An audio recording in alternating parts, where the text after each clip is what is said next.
Hi అండి. ఈరోజు వీడియోలో సింపుల్‌గా, ఫాస్ట్‌గా ప్రిపేర్ చేసుకోగలిగే టమాటా రైస్‌ని చేసి చూపిస్తున్నానండి.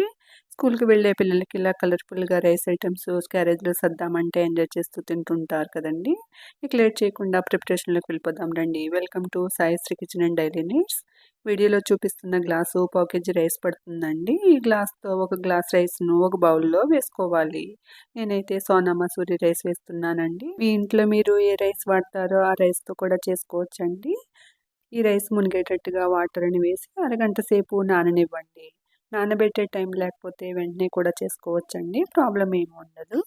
స్టవ్ వెలిగించి కుక్కర్ పెట్టి దీనిలో 2 టేబుల్ స్పూన్స్ గీని వేసుకోవాలి. గీ అవైలబిలిటీ లేకపోతే ఆయిల్‌నైనా వేసుకోవచ్చండి. గీ వేడైన తర్వాత దీనిలో కొద్దిగా జీడిపప్పు వేసి నేనైతే 30 జీడిపప్పుల దాకా వేసుకున్నానండి. వీటిని మీడియం ఫ్లేమ్‌లో కలర్ చేంజ్ అయ్యే వరకు వేయించాలి. ఇలా వేగిన తర్వాత ఒక బౌల్‌లోకి తీసుకోవాలి. దీనిలో ఒక పెద్ద సైజు అంటే 100 గ్రాముల ఆనియన్ పీల్ తీసి శుభ్రంగా కడిగి చీలికలుగా చేసి వేసుకోవాలి. అలానే 4 పచ్చిమిరపకాయలు అంటే 20 గ్రాముల పచ్చిమిరపకాయలను శుభ్రంగా కడిగి చిలుకలుగా చేసి వేసుకోవాలి. వీటిని కలుపుకొని మీడియం ఫ్లేమ్‌లో ఉల్లిపాయ చిలుకలు వేగే వరకు వేయించాలి. ఇవి వేగిన తర్వాత దీనిలో 1 టేబుల్ స్పూను అల్లం వెల్లుల్లి పేస్ట్ వేసుకోవాలి.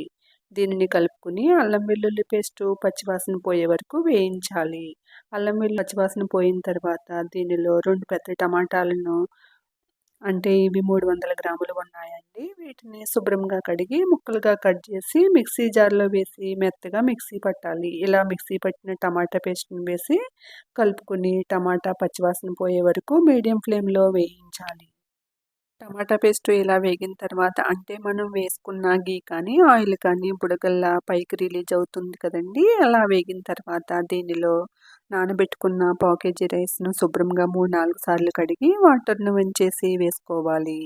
వీటిని కలుపుకొని ఏ గ్లాస్‌తో అయితే బియ్యం వేసుకున్నామో అదే గ్లాస్‌తో 2 గ్లాసుల వాటర్‌ను వేసి 1½ టేబుల్ స్పూను కల్లు ఉప్పును వేసి కలుపుకొని కుక్కర్ మూత పెట్టి 3 విజిల్స్ వచ్చే వరకు ఉడికించాలి. బియ్యం నానబెట్టకపోతే ఇంకొక విజిల్ రానివ్వాలండి. ఆవిరిపోయిన తర్వాత ఇలా ఉడికిన టమాటా రైస్‌లో గీలో వేయించి పెట్టుకున్న జీడిపప్పుని వేసి కలుపుకోవాలి.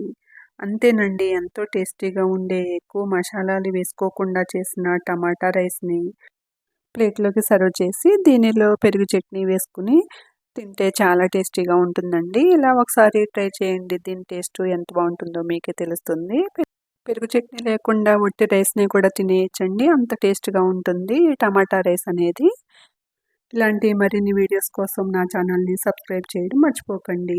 ఇలాంటి సింపుల్‌గా, ఫాస్ట్‌గా చేసుకునే రైస్ ఐటెమ్స్ చాలా ఉన్నాయండి మన ఛానల్‌లో. వీడియో నచ్చినట్టయితే లైక్ చేయండి, షేర్ చేయండి. Thank you for watching this video.